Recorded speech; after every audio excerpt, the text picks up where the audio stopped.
RS5, B9.5. Before you said only do the rear sway bar. I have heard you say recently do both, which is better. It's not that one is better than the other. We offer for the B9 two versions.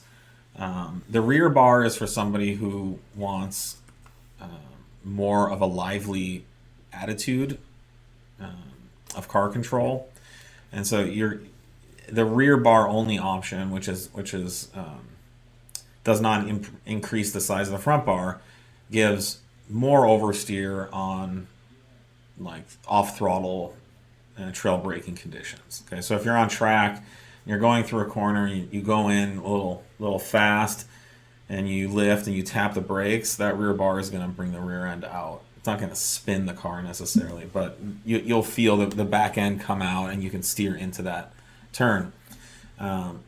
What it doesn't do is it doesn't give you the flattest handling possible because you're not upgrading the front as well. And what we found is most of our customers aren't necessarily getting into car control situations.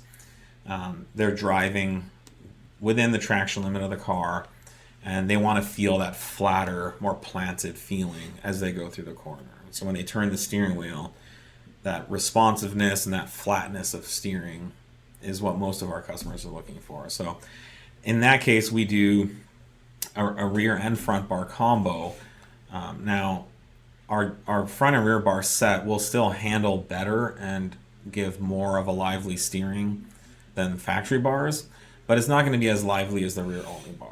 And so for most people, say you're not on track or you don't want to kind of get the car loose, which is what we kind of call that kind of handling on track, then the two bar setup is going to give you that planted, flat feeling with an improvement in handling as well. So it really depends what you're looking for, but it's not. We offer both because one isn't better than the other. They both serve a purpose.